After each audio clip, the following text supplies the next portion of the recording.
Alright, so I'm right here breaking down the tank, and we're gonna go set it up somewhere else. And like always, I forgot to press record.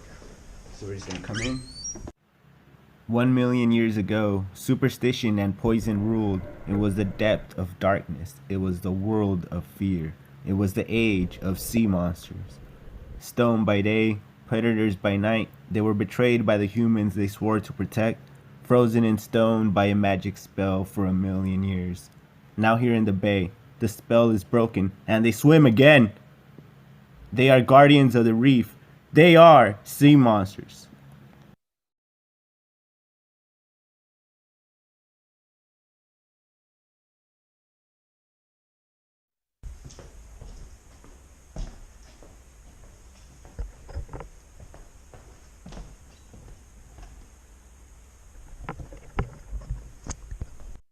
Alright, so if you're always struggling with your fish and their corals and everything's always dying, this video is not for you. But basically, right here, you're going to see me drain the aquarium, and you're going to see me put all the corals in the buckets with all the fish in it. If you never gravel vac the sand bed, like this tank's never been gravel vac, when you're at about 50% down, I recommend to gravel vac and take out only that sand that you gravel vac out to use. All that dirty, nasty sand, I recommend to just throw it out. You don't want to have a huge ammonia spike. This tank's never been fully cycled, so when I transfer the aquarium, I'm definitely going to cycle the aquarium before I move or rearrange all the rock work. I expect a huge, muddy looking tank. This particular system's a real mature aquarium, so if you've never kept a fish tank before, you want to go and check out how to set up your own elegant aquarium. Also, you want to make sure that you ask or you keep track of all your sand dwelling creatures, because there are creatures that go in the sand, and you want to make sure they're always taken care of. Always know what you're doing, and I never recommend to double your water volume. So I recommend to at least take 50% of your water if you ever transfer the aquarium. If you take less, there's a good chance you might kill stuff. But like I said, use an ammonia remover to help you remove any ammonia if you need to. Never use ammonia remover on an established reef tank or when you're starting a fresh new aquarium. Naturally, you want all your biological organisms to handle the ammonia. You do not want to use chemicals or ammonia reactors or reactor of any kind. So you always want to make sure you drain the water from the sump and take out that water also. And like I said, you want to drain it and take it with you. All this water, you want to take it with you. The more water you take with you, the more likely everything's going to survive. If you have to make fresh new seawater and you put everything in fresh seawater without microorganisms in there, such as like algae and stuff, you are going to kill everything. If you do a large water change, more than 50%, there's a good likelihood you're going to disrupt something and you might kill something. If you don't have no clue on what you're doing and you need to move your fish tank, I really highly recommend to find someone that knows what they're doing.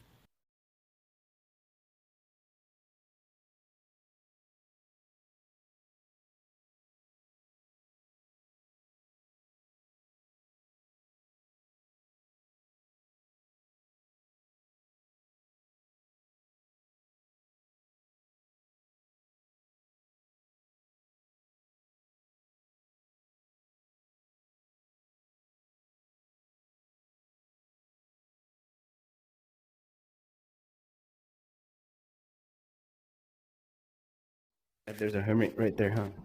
Let's get the hermit out.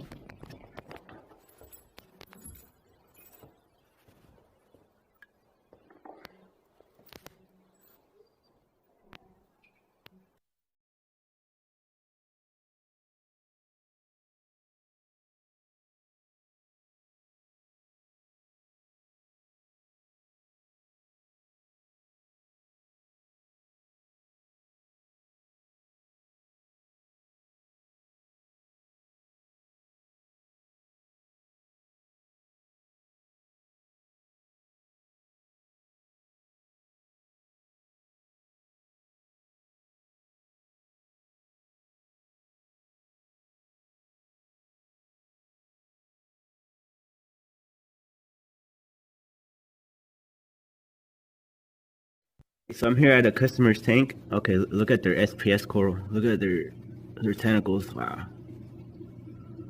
they're real amazing. Look at these. And they're under my water chemistry. So, in case you're wondering, there's that same coral. It's actually the same one. It was part of there, and it's starting to grow back. You see that? That's where it came off of from. And then you got some of those. And like I said, it's under my water chemistry.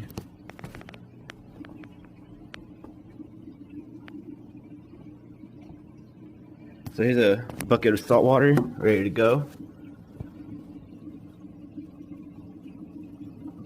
The torches, wow, these torches look amazing.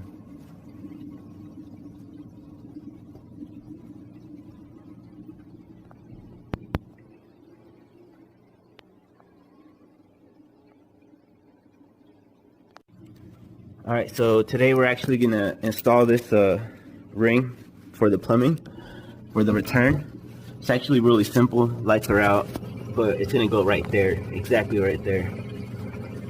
And that's to prevent the hose from coming out so we don't splash water everywhere. And we're gonna get that installed. The way these things work is that it's a little ring, and you just put it on there, and you start tightening it, and that's pretty much it.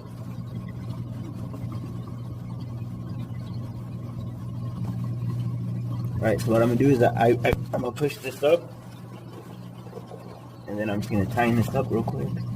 Yeah, we're done right here.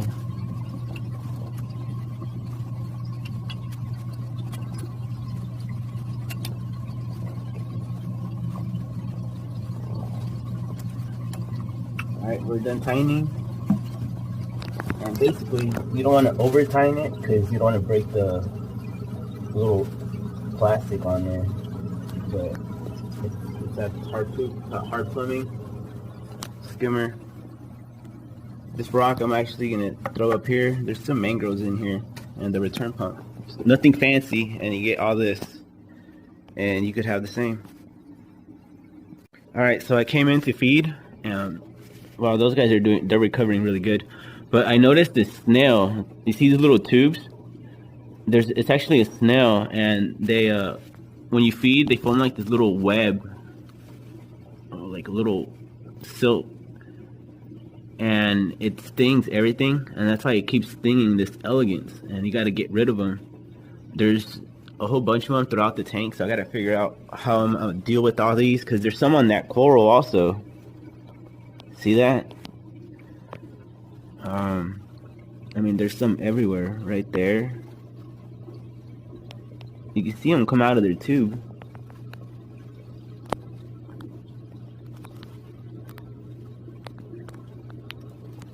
Anyways, man, that guy's right there. You could see his little antenna sticking out.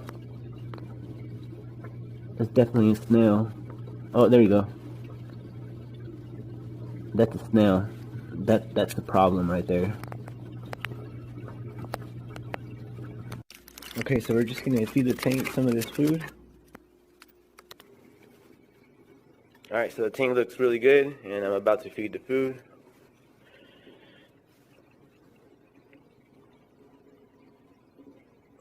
I'm supposed to dissolve this in the net, but it's whatever. Look at the torch, it looks really nice.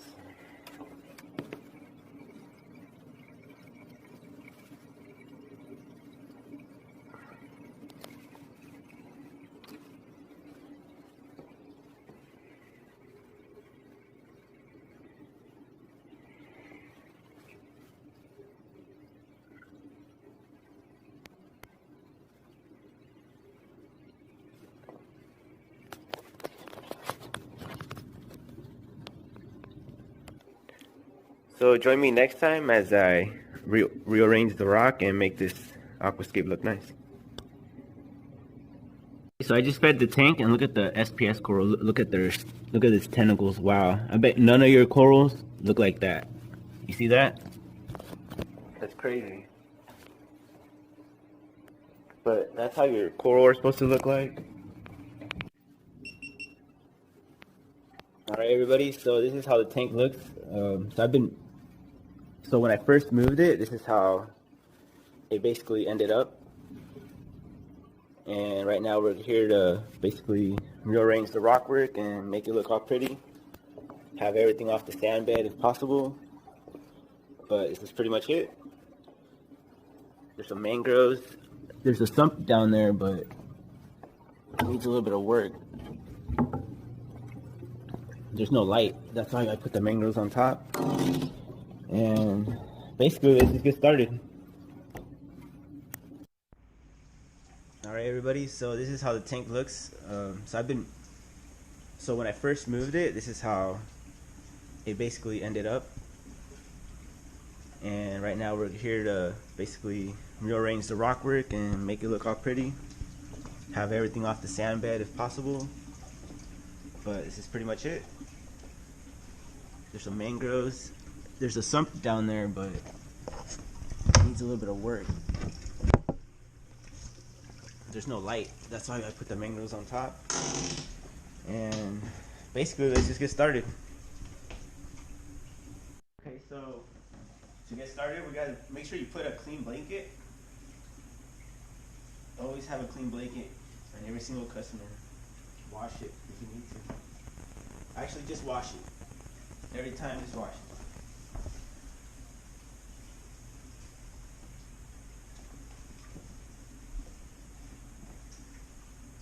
It might be getting too much light, or it might be doing good, because it should be same as these guys, because it all broke off from the same spot. So what I'm also going to do is I'm going to take these past snails out, the vermitid snails out. I'm going to cut some of them from the coral. There's some everywhere actually. So see all that? You would normally want to just cut all that.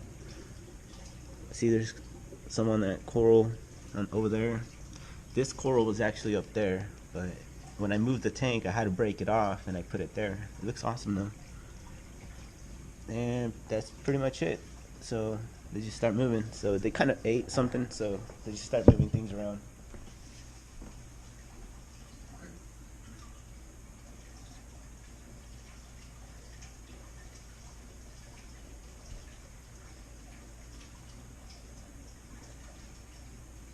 Also,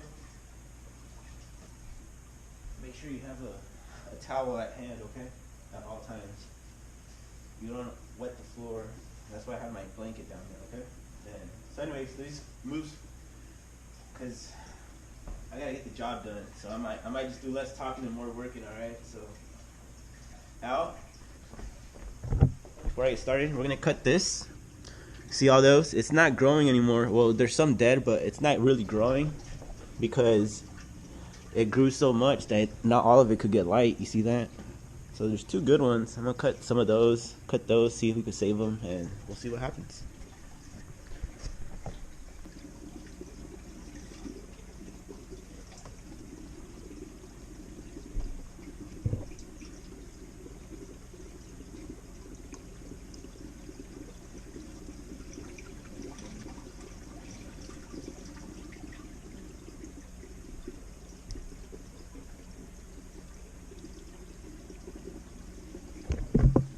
So see, this clown keeps bugging me. He keeps biting me. See that? Especially if I go near the anemone. Oh yeah, so he's waiting for me to attack me. Oh, she's definitely gonna attack me now. See, look at that. There, she got me. These ones don't hurt as bad as tomatoes.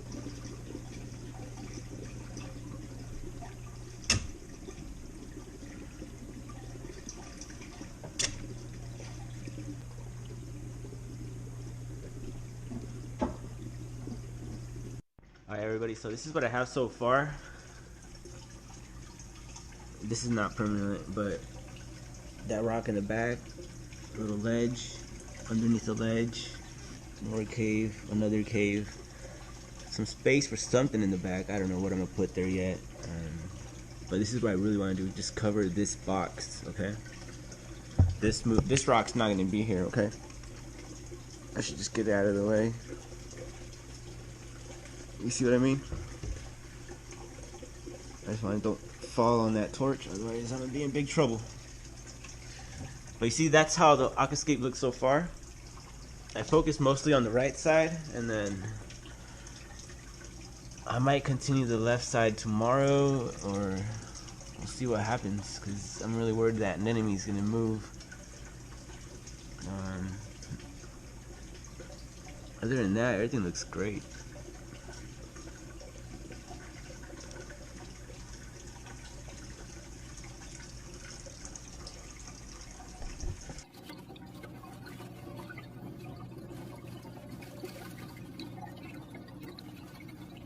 This is the aquascape so far. I need to do the right side, but so far I'm just doing this side.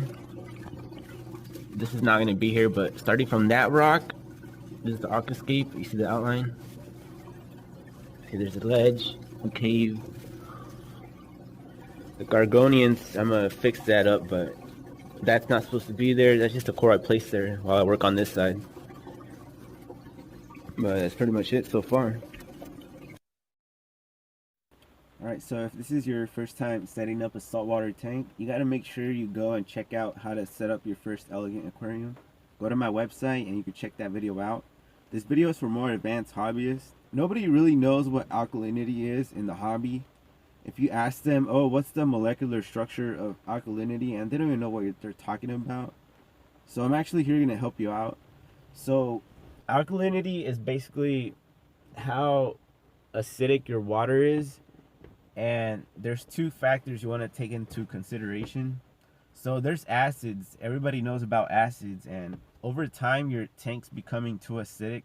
And basically what you want to do is you want to make it opposite of that. And the opposite of that is to make the water basic or alkaline. So if you don't know what I'm talking about, don't worry about it.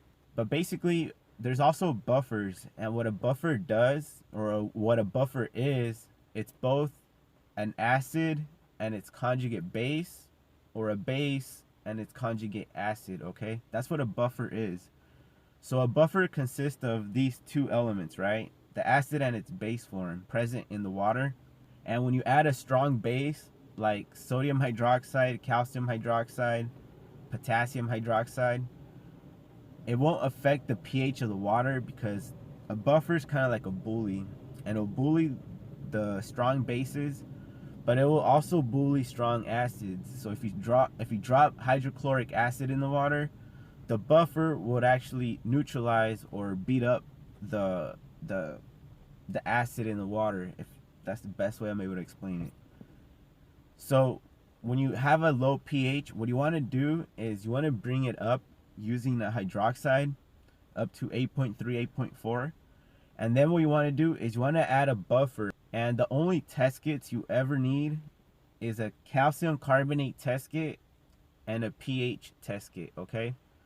So when you go and look at a carbonate test kit, you're going to read two things. You're going to read the parts per million, and right in the side there's a little number, 1 through 14 or so, it should be. What that means is that this amount of carbonate will buffer the water at this pH level, okay? Well, here's a chart. If you're struggling with a low pH and you never gravel vac your sand bed, don't ask me why, okay? Because that's not like the smartest question to ask me when I'm telling you to gravel vac your sand bed.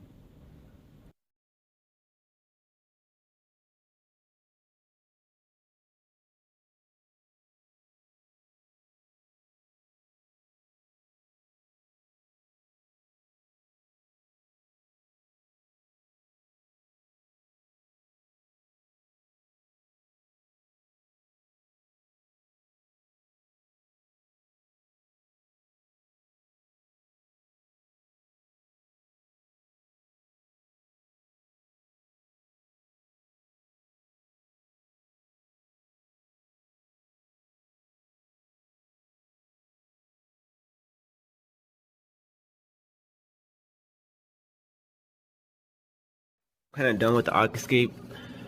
Gotta see how it clears up tomorrow, and then start fragging and mounting the corals and stuff. But I'm pretty much done.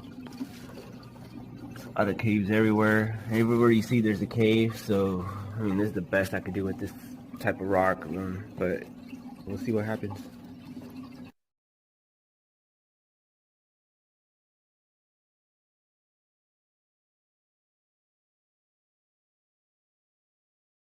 Alright, so basically this is this sets the whole tank. So I finally moved the tank and everything settled.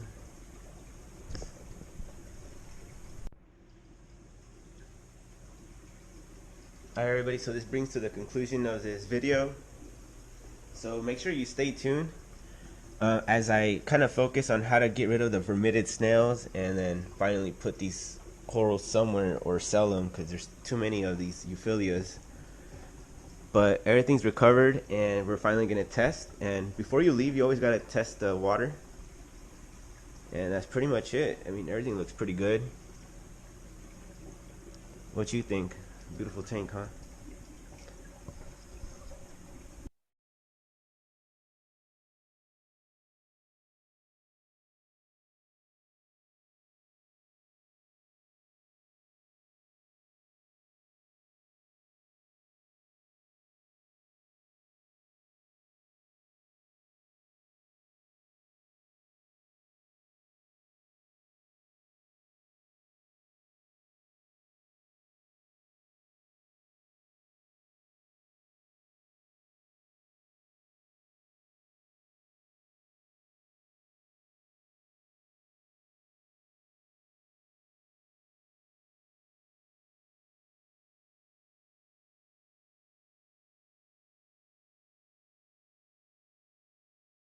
Alright, so these are the test results. As you can see, the nitrates are pretty high. I mean, they're pretty high. But at least there's no more ammonia and the tank transfer is complete. So when you want a live sand bed, okay, so since we're here, since when you have a live sand bed, you see all these little clear worms in there, that's a real live sand bed. If you don't have that, you're just wasting your time. You're collecting a lot of waste. I still gravel vac this sand bed even with those worms in there, okay? Anyways, before you ever go, make sure you put the lids on. Otherwise customers are gonna come in with their fish on the floor.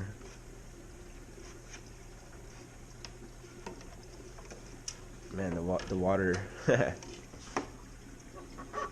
the water tension's really strong on that baby. Oh. But anyways, that's pretty much it. Just leave it like that, and then we're done.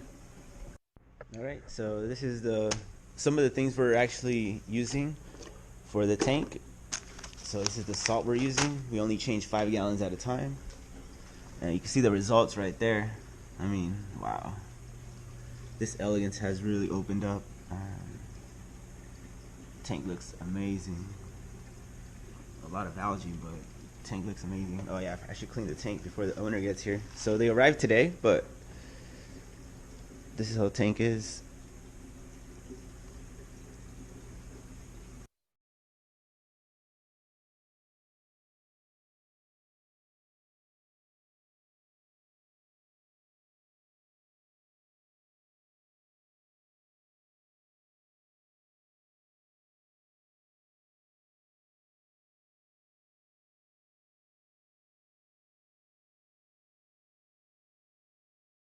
Right, so if you look at these anemones, there's actually 3 of them.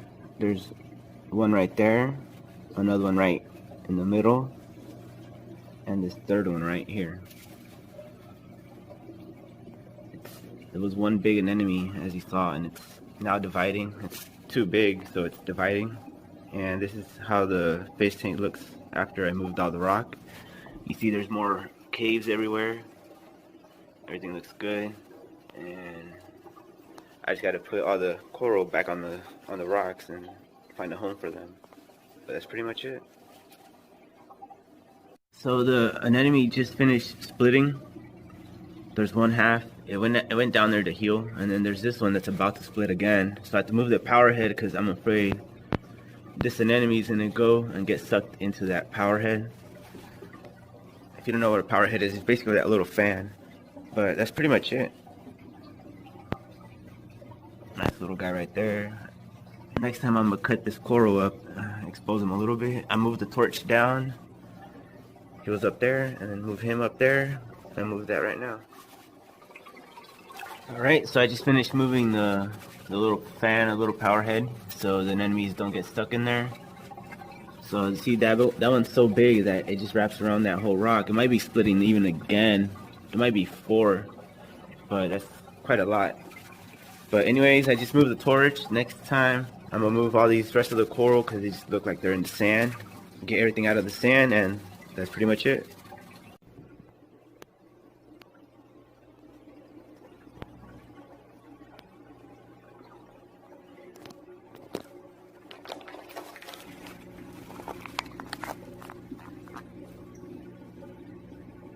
Bang.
Alright, so these little baby clownfish eggs, they're about to hatch.